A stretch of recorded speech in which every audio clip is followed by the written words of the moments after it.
nakita na natin na kagaya halimbawa yung sa kaso ng PhilHealth, napakalinaw ng Universal Healthcare Act, no? Na meron talagang dapat papupuntahan yung pondo na yan. At hindi mapupunta yan kay Martin Romualdez or hindi yan mapupunta kay Pangulong Marcos Jr. Hindi yan mapupunta sa Supreme Court o kung ano mang ahensya ng legislative, mga executive and judicial. Hindi yan mapupunta to kasi meron siyang dapat paglaanan which will go to it will accrue to the benefit of its members ng PhilHealth. Then itong PhilHealth, magre-report sila na meron silang surplus. That shows kung gaano ka-incompetent yung mga inappoint na tauhan dyan ni Pangulong Marcos. Tama. They are incompetent. Bakit incompetent? Dapat kasi walang surplus yan. Kaya alam mo yung issue na yan sa PhilHealth, ako'y nadudurog ang puso ko, Sir Jay at Admar. Kasi base nga doon sa statistic na nabanggit ko, 60% na hindi pa na nakakita ng doktor. Eh pero anong gagawin nila ngayon doon sa surplus na yan? Kukunin nila yan at ipapasok sa unprogrammed funds. Saan ngayon mapupunta yan? Mag-election na next year. Di ba? Saan nila dadalhin yung pondo na yan? Sa tingong party list. By certification? Diba? Ganun talaga. Saan dadalhin na Tito Jay? Sa tingong party list. Okay, sige. So, sabihin, mas malaki yung inaangkat mo kaysa sa import.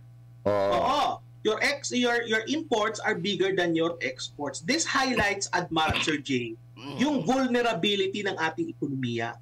Correct. Kasi nga, hindi na tayo nagpo-produce masyado, kaya nga nag-aangkat tayo.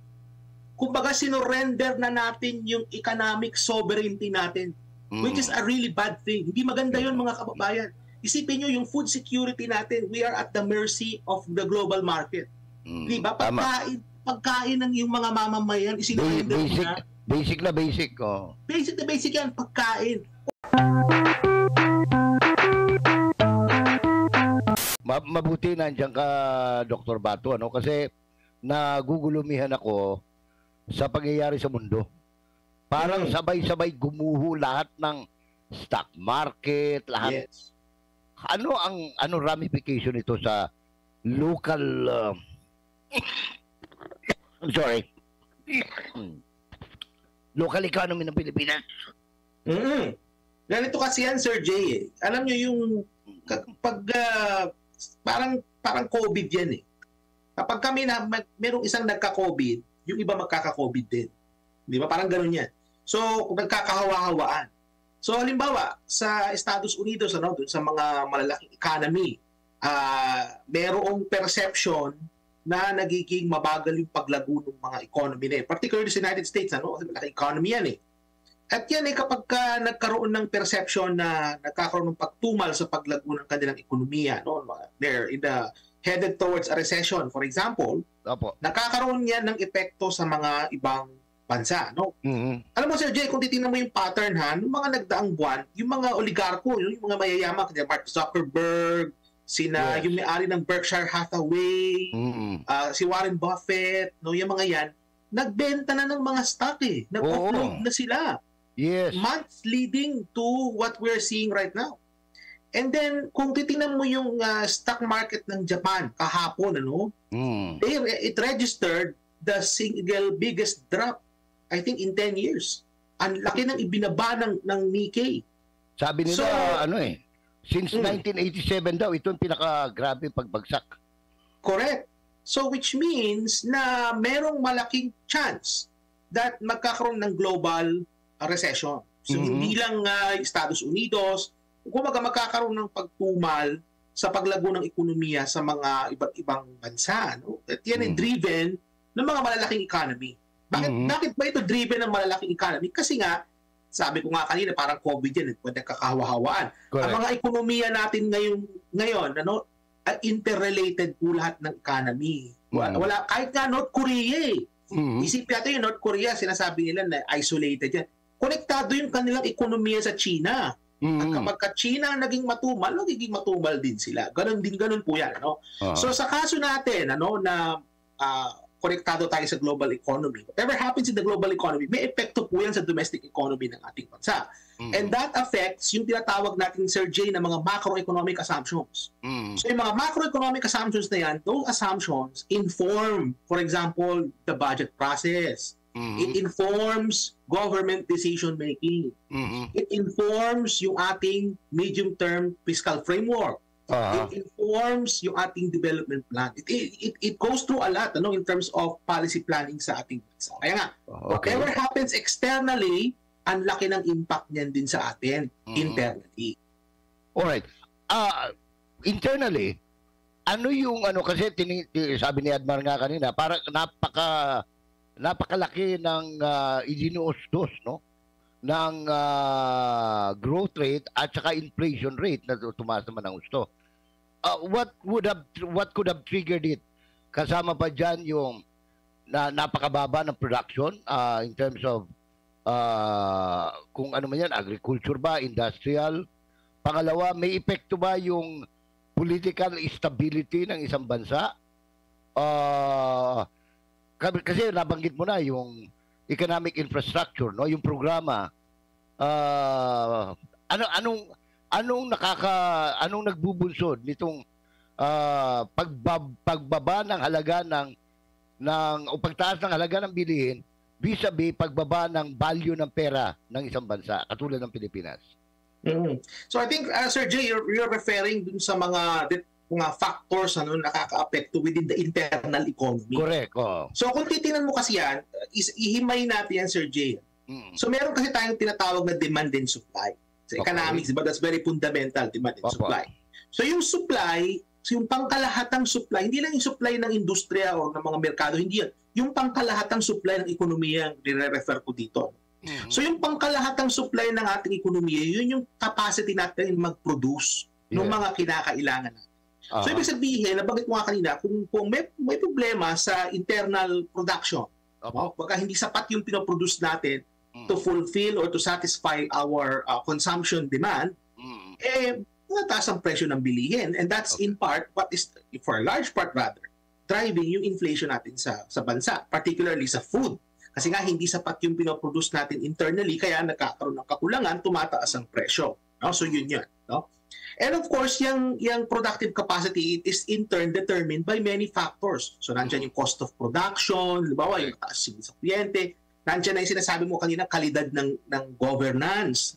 So kung halimbawa, may saltik yung namumuno, ay problema yun. Malaking problema Ang malaking problema yun, Sir Jay, kasi nga, dyan makikita na pabago-bago ng polisiya, inconsistent yung pamamahala, at yan nagkakaroon ng pagdududa din yung mga investor. Kasi syempre, kung ikaw ay foreign investor, maglalaga ka ba ng pondo sa isang bansa na yung namumuno ay saltik, di ba? So hindi maganda yun.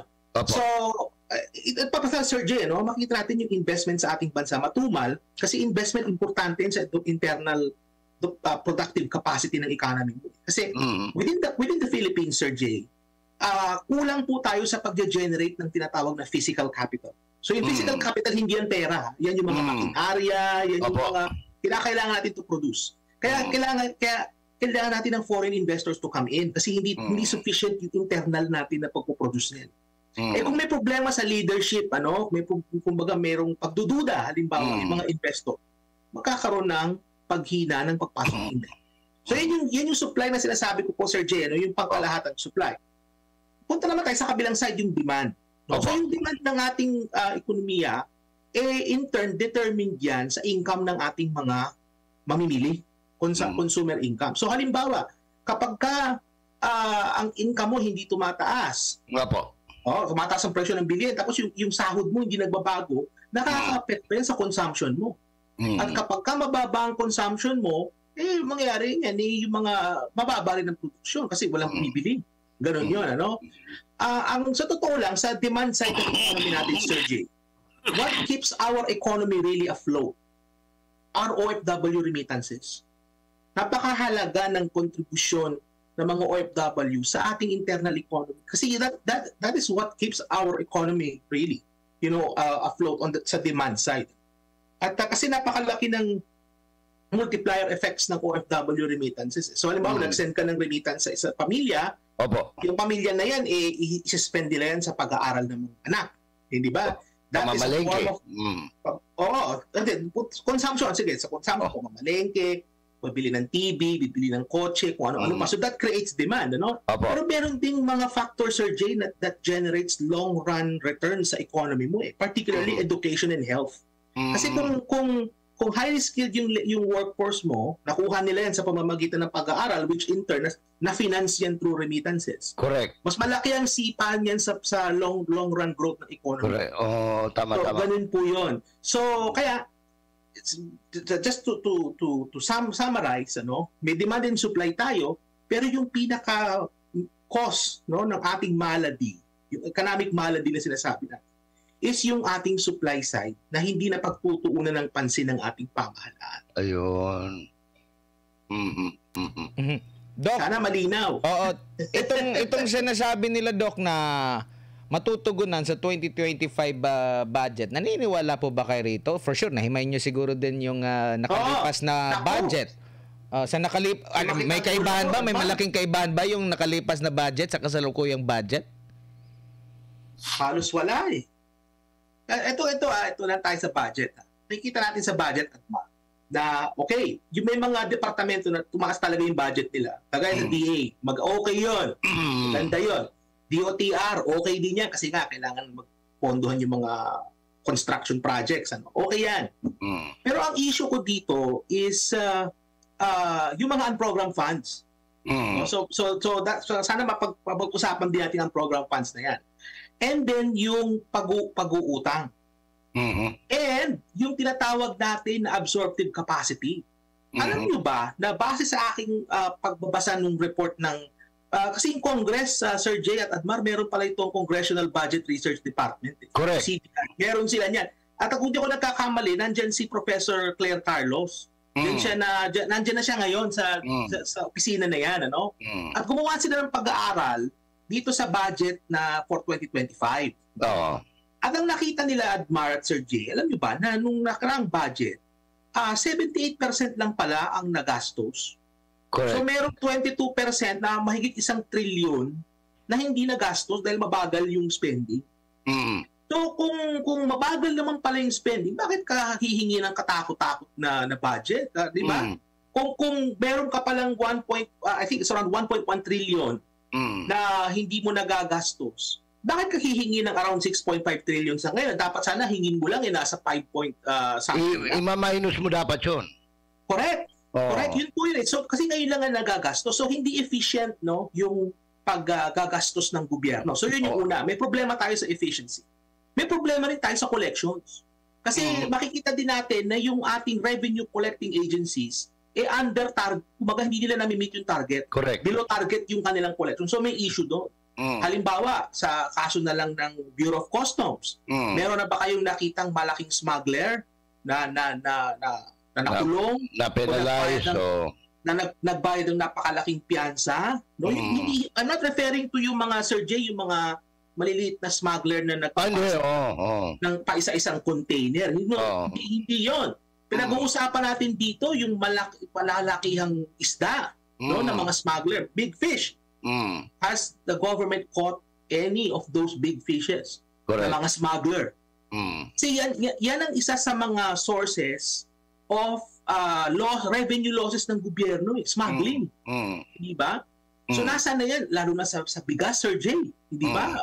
Sa mga agricultural products. Napakarami yan. No? Correct. So, and I think from a political point of view, maganda sana kung may maipakita yung gobyerno.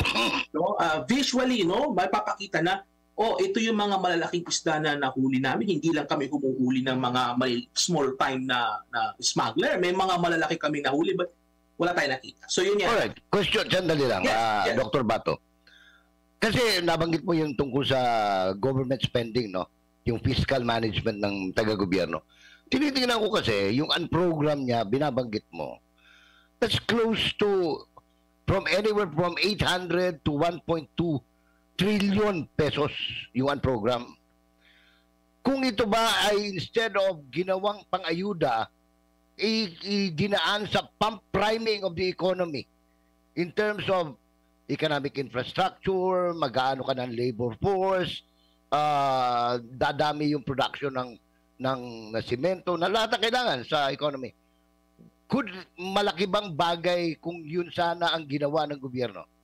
Instead of... Kasi Sir Jay, meron tayo tinatawag na konsepto ng ng multiplier effects sa economy, no? So yung sa kaso ng ayuda, so halimbawa kung pinaggastosan ng gobyerno yan through ayuda, halos zero yung multiplier effect Wala, zero. Halos zero kasi pagkagasta niyan, Sir Jay, tapos na eh. Wala na. O yung iba nga, di ba, balik tayo ng COVID. Kung maalala nyo yung under sa bayanihan, nagkaroon ng social amelioration. Correct.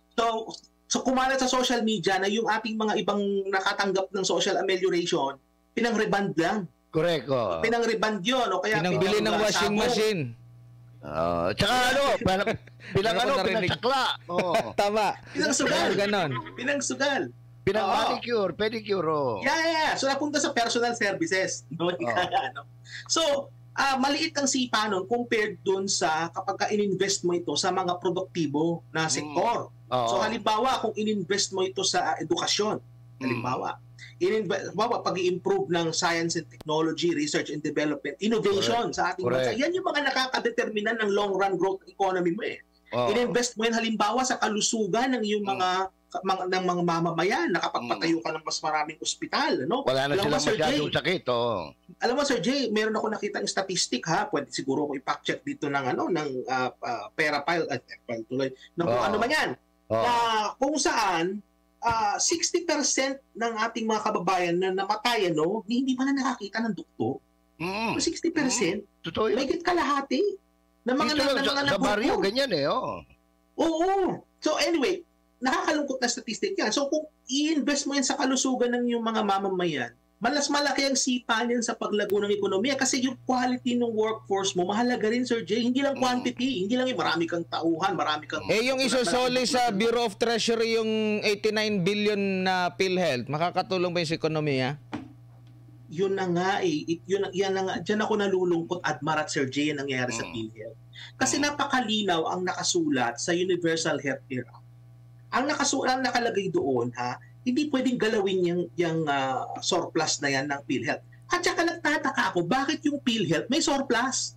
Dapat yan, walang surplus yan. Correct. Kasi nga, yung pondo na yun, saan ba nanggagaling ang pondo ng PhilHealth? Mula doon sa premiums, di ba, ng mga members. And then, doon sa mga hindi makabayad ng premium, doon ang gagaling yung subsidiya galing sa national government. Correct. So, may dalawang source yan eh. So, ibig sabihin, kung merong surplus, posible na galing yun dun sa subsidiya. Correct. Posible. Or posible na galing din yun sa premiums. But either way, hindi talaga dapat magkaroon ng surplus ang PhilHealth dahil dapat yan mapunta doon sa mga benepisyo. Di ba? Mababayaran yung dialysis.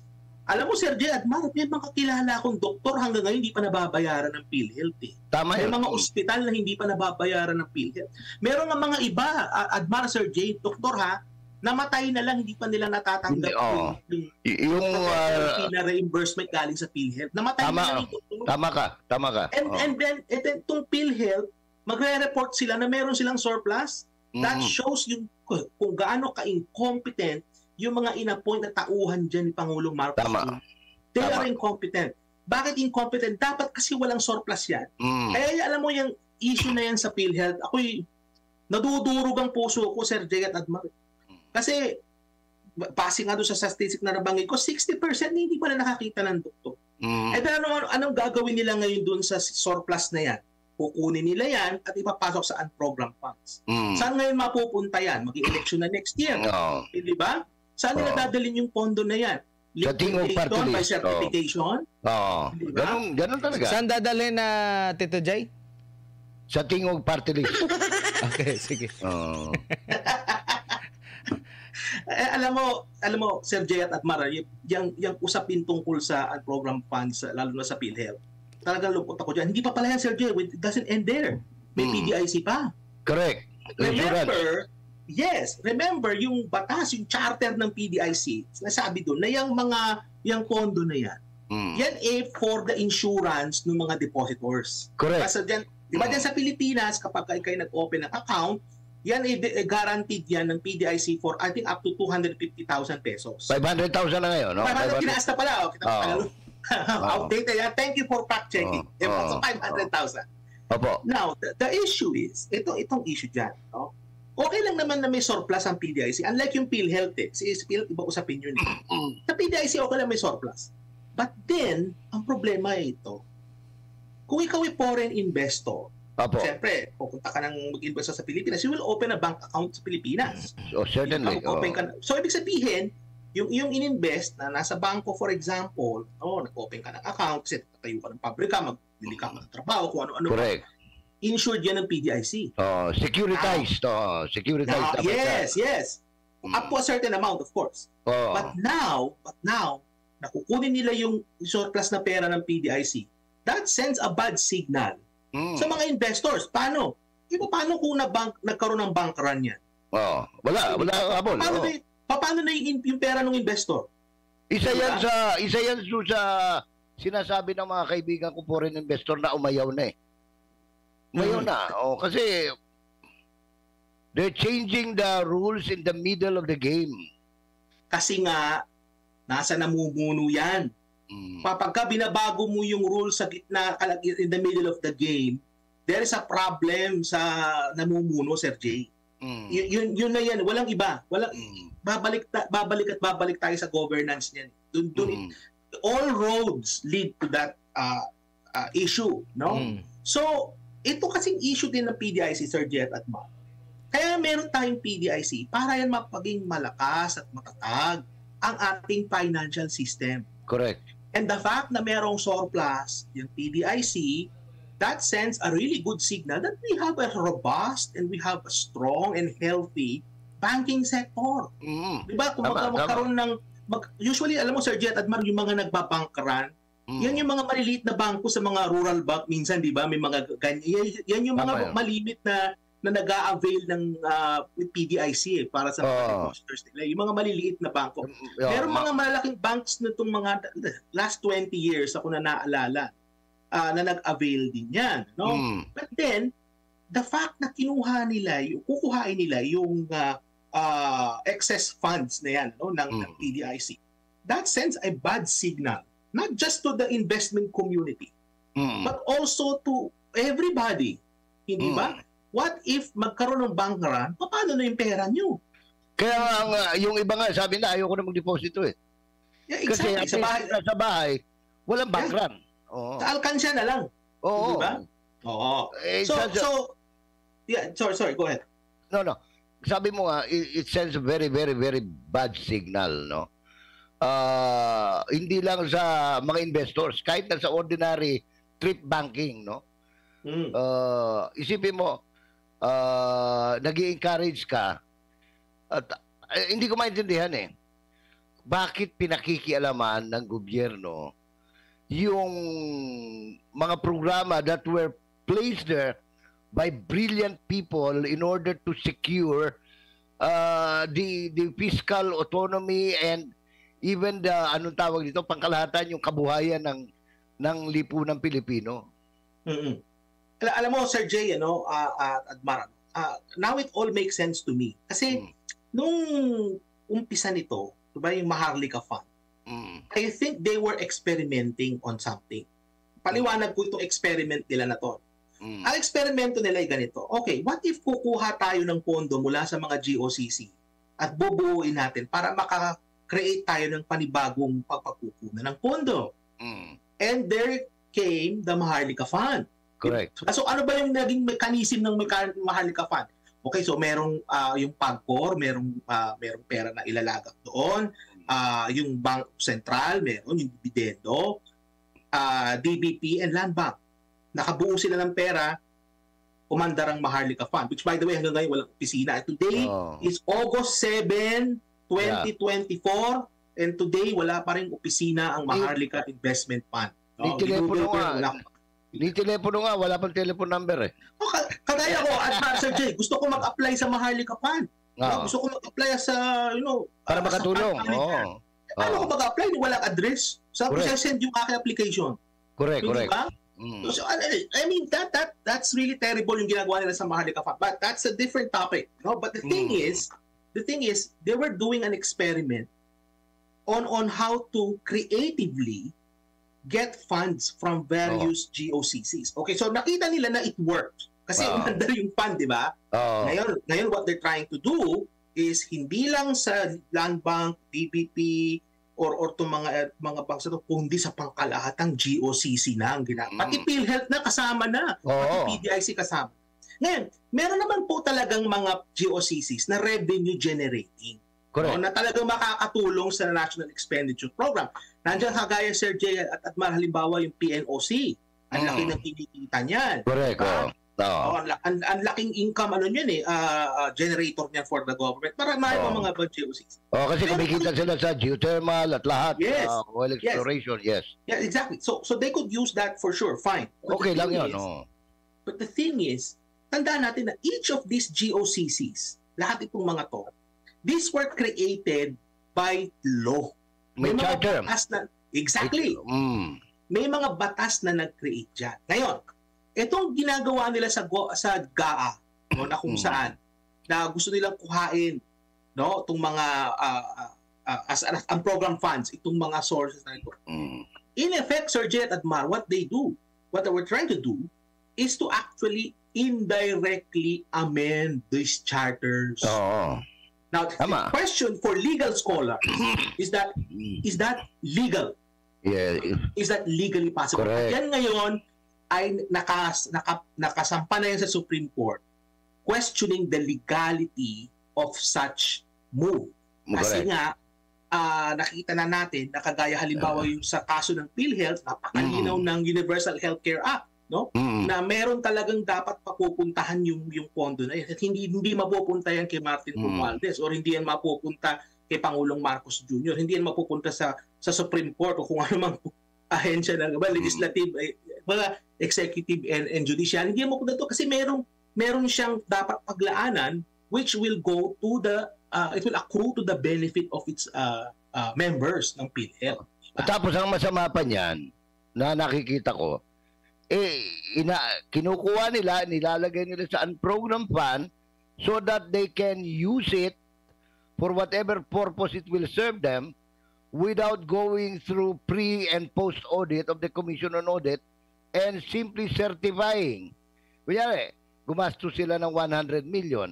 Isa-certify nila, uy, gumastos kami ng 800 billion. Wala na tayong magagawa, sinertify lang eh. Alam mo, in other words, parang, ewan ko kung masakit sa pakinggan, pero ito yung simpleng pang-hold up ng mga taga-gobyerno sa gobyerno. Alam mo, Sir Jay, I was old enough to remember noong mga panahon ni Speaker Joe De Venecia. So, noong mga panahon na yan, may issue din about pork barrel. Kung maalala mo, Sir Jay, nung mga late 90s yan, panahon ni FBR, mapatinding issue niya nung araw, no? Na yung mga congressman, may mga kanya-kanya silang pork barrel. Correct. At least, Sir Jay, nung time na yun, nakadeklara na pork barrel yan. Oo, subject pa rin sa audit. Oo, pero ito ngayon, mas malala ito. Kasi ito, bukod sa iyo nga, may magkaiba sila ng auditing policy. Itong sa ngayon, mapatindi. Certification lang na ginastos ko ito. That's it. Walang resibo, nothing. Gagawa lang ako ng certification, no, na nagamit ko itong pera na to. Hindi lang yun, kasi nga unprogrammed funds siya, pwede siyang lumaki ng lumaki, Sir Jay. Correct. Pwede siyang lumaki at ang nakakatakot nito is parang infinite yung sources nila nito kasi pati nga yung mga GOCC na gusto na nilang kuhain eh. Hindi ba? So, this is really concerning and it goes against a certain principles of fiscal management. So, kagaya halimbawa ng fiscal discipline. Hindi yung kaso ng unprogrammed funds, labag yan dun sa fiscal management frameworks. Hindi ba? Nakakatawag niyan. That is already. So, yan yung kultura na dapat mawala sa atin. Yung pagno-normalize ng graft and corruption sa gobyerno. Totoo. Mabuti binanggit mo yan.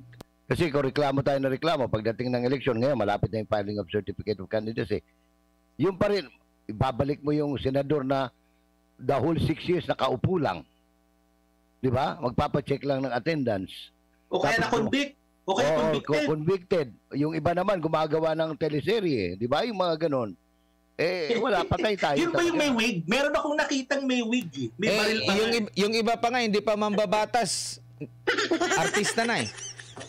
Yun nga, napanood ko yun, Admar, may daladalang ka 45 caliber tapos naka-wig. Pero ito lang, isingit ko lang, Dr. Michael Bato at Tito J, kasi susunod na si Attorney Torion, para lang at least ma-emphasize ng ating mga kababayan yung kasalukuyang sitwasyon sa ating bansa ngayon.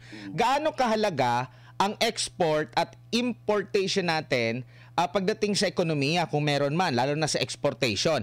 May ipapakita tayong unang slides. Ito yung exportation natin sa iba't ibang mga lugar, no? Saglit lang, nawala yung pinakaunan niyan, yung may pangalang exportation. Figure. So, kasama export yan. Yan yung palabas ng Pilipinas. Okay. Palabas yan. Ayan, okay, mali na yan. Okay. Diyan in ano yan in $1 million, so billion na yan. Okay? So mapapansin natin bumaba. Yung kulay blue ba yan? Tama ba? Kasi yung nasa taas, yan yung last year. Yung yellow, kulay dilaw, yan yung kasalukuyang taon. Lahat bumaba. Okay? Export natin papunta sa APEC, sa East Asia, sa mga members ng RCEP, lalo na sa kapitbahay natin dito sa ASEAN, sa European Union and the rest of the world. Now, next natin na slide, export pa rin. Ito medyo mas malinaw-linaw.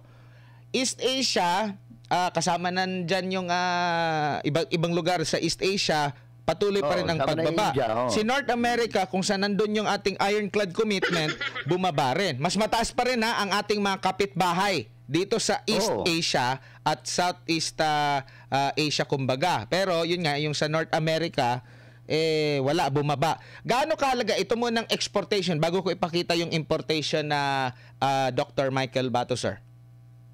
Mahalaga ang exports kasi yung export nakakalikaya ng trabaho para sa ating mga mamamayan. Kasi tandaan natin na pag nag-export tayo, at least in theory, kung meron kang surplus, doon ka lang mag-export. Yes. So kung meron kang excess. No?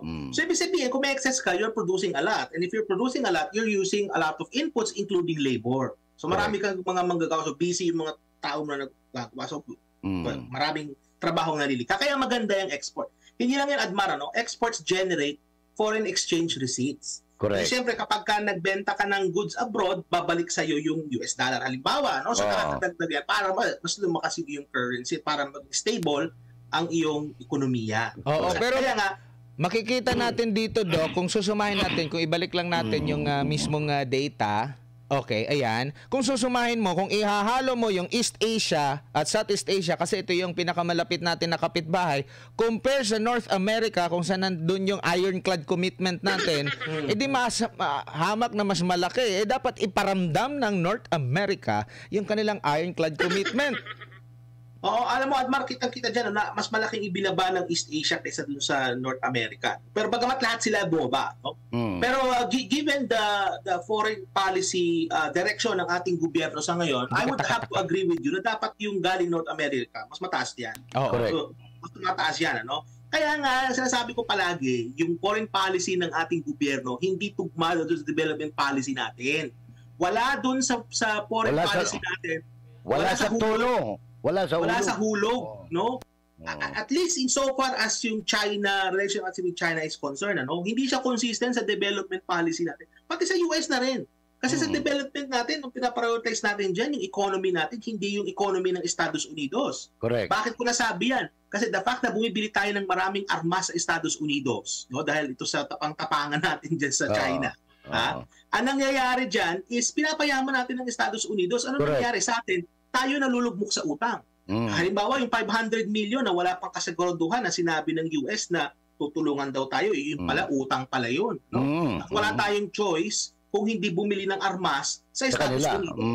So, sinong pinapayaman natin? Hindi ang Pilipino. Ang pinapayaman natin ay yung mga nasa military-industrial complex ng Estados Unidos.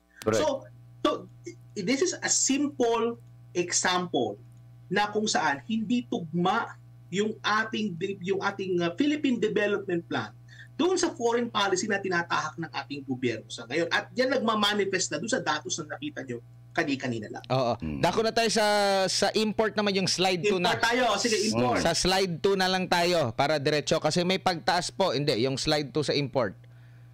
Ayan, import. Export import yan kanina. Ah.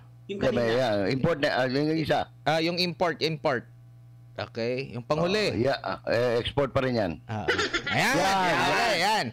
Mapapansin natin, tumaas ang importasyon natin dito sa sa East Asia. 4,584 in million US dollars. And though may mga pagbaba pa rin, pero sa Western Asia, tumaas din yung ating importasyon. Ano naman ang nito, epekto natin sa ekonomiya kung meron man?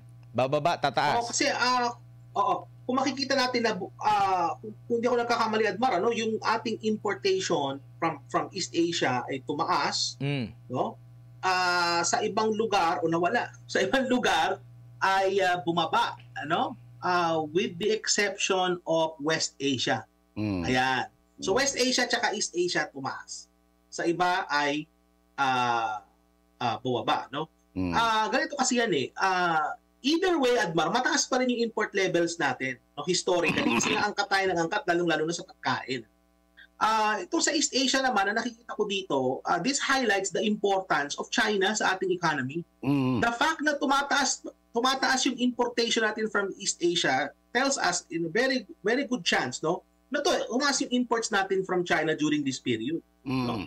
So, given this piece of information, mga kababayan, sa palagay nyo ba, can we afford to have a bad, relationship with our biggest trading partner? Exactly. A country that is just right next door, no? Hindi siya ocean away kagaya ng Estados Unidos. You have to cross the Pacific to get the US. Ito, 2 hours away, nandun ka na by airplane. Hindi ba? Correct. Our biggest trading partner. Do you think can we afford to lose, economic ties with such an important country as shown by this data right here? Hindi pwede. Hindi talaga po pwede. We cannot afford it. And this again highlights, ulit-ulit ko sinasabi, na hindi tugmang foreign policy sa ating development policy. Napakahalaga ng role ng China sa papaunlad ng ating bansa. No? Para dun sa, and by the way, I'm saying this not because hindi ako pro-China, no? Ako po'y pro-Philippines. Bagamat ako'y Filipino-Canadian, aking puso, hindi mo mayaalis sa akin ang pagiging Pilipino. Correct. No? Ako po'y pro-Pilipino. Kaya nga, ang dapat dito is makipagkaibigan tayo sa lahat ng mga bansa, lalong-lalo na dun sa mga importanteng bansa kagaya ng China. Importante din ang Estados Unidos, sa totoo lang. Kaibigan natin sila pareho. Hindi tayo dapat makisali sa kanilang away. Doc, dito dapat na gawin natin, we have to step aside. Diba? Bilang Panghuli, Doc, dito tayo sa pinakasummary mismo ng PSA kasi wala akong ibang nakikita dito, puro negative Puro negative yan, oo. Ano bang explanation niya, Doc? Yung balance of trade, makikita mo, no? Ibig sabihin, mas malaki yung inaangkat mo kaysa sa import. Oo. Your imports are bigger than your exports. This highlights, Admar, Sir Jay, yung vulnerability ng ating ekonomiya. Correct. Kasi nga, hindi na tayo nagpo-produce masyado, kaya nga nag-aangkat tayo. Kumbaga, sinurrender na natin yung economic sovereignty natin, which is a really bad thing. Hindi maganda yun, mga kababayan. Isipin nyo, yung food security natin, we are at the mercy of the global market. Diba? Pagkain ng yung mga mamamayan, isinurrender na. Basic. Basic na basic yan, pagkain. Okay lang sana, Sir Jay, yung gas, yung langis, petroleum, kasi talaga maintindihan tayo. So tanggap na natin yan Diba? Tanggap na natin yan na yung sa energy natin, sa petroleum. Pero pati bigas, okay lang yan. Isda. Pero yung pinaka-basic, which is food, na ini-import pa natin, ay nakakalungkot yan. Talagang sinurrender na po natin yan. Hindi dapat gawin yan. Hindi dapat yan mangyari. And kailangan ma-i-reverse natin yan, Sir Jet at Mac. At may panahon pa, para ma-i-reverse yan. Correct. Kasi nga, there will come a time na mahihirapan na tayong bumalik. Diba? So sa ngayon, based sa aking analysis, bilang isang economist, may oras pa. May oras pa para makabalik tayo. Akala ko, may oras pa para magbitiw. Para makabalik. Pero ito, Actually, sususugan ko lang yan, Admar. We sige. need a new vision para sa ating bansa. Okay. Pinakahuli na lang talaga. Dito ba sa nakikita mo sa takbo? Huli na yan Yun nga. Kasi ito, bilang panghuli, sa nakikita mo sa import-export natin, sa takbo ng ating ekonomiya, ikaw ba'y naniniwala sa pahayag ni Finance Secretary Ralph Recto na malaki na ang ekonomiya at may kakayanang makabayad ng mga utang? Ako po. Charot. Gusto ko yung sagot. Char lang. Mabilis na explanation. Hindi true lalo yan. Charot yan. Kasi, Ganito yan kasi ganito yan. Yung paglago ng yung ekonomiya, we're underperforming pa nga. Correct. Diba? Underperforming economy. Right. So at saka the question is, bakit pa tayo uutang ng uutang? The fact na hindi nagagastos lahat ng ina-appropriate mo, and on top of that, may plano pa kayong kumuha ng pera mula sa mga GOCC to finance and program funds. Why is there a need for you to borrow more? Ito pa pala, bago nyo ako bitawan at Marat Sir Jay. Na-reach natin ang pinakamababa na debt to GDP ratio in recent memory. It was at 39.6%. Correct. Noong 2019. At sinong presidente noong 2019? Ang ating beloved Rodrigo Roa Duterte was the president. We've reached the lowest debt to GDP ratio in recent memory. Kumbaga, we're growing at 6% at the time. We're growing at around 6%. Mababang debt to GDP ratio. At hindi lang yun. Yung mga build projects, they're ongoing, they're funded. Correct. Okay. The economy was prime. We had to borrow more, fine. Pero 4 na taon na after the pandemic, why is it our debt to GDP ratio is still at the same levels as it were during the pandemic, which sits at around 60%? Dapat itong mga time na to, yung debt to GDP ratio mo, binababa mo na. Nakaangat na dapat. Yes. And on top of that, syempre lumalago rin yung economy mo, but yet, your debt to GDP ratio hindi nagbabago. So which means na umuutang ka ng umutang. And again, nakadudurog ang puso ko dyan. Kasi, bakit mo kailangang umutang? Sobra-sobra nga yung pera mo Yung customs mo at saka yung BIR mo under target. Hindi na nami-meet yung kanilang revenue collection targets. Yung BIR, for example. Yung pera ng gobyerno, hindi mo nagagastos sa 100%, 78% absorption rate. Kukuha ka ng pera sa mga GOCC, papasok sa unprogrammed funds. Nako. And yet, uutang pa rin tayo. Dapat yung debt to GDP ratio, mababa na yan. Dapat bumaba na talaga. Yung vision. Yung inflation bumaba na talaga yan, saka yung utang. Yes. Doc, maraming salamat po sa inyong oras at panahon sa ulitin. Ingat po kayo at alam nyo, madaling araw na dyan. Bago nyo ako bitawan, maghahanap muna ako ng upload. Sige na.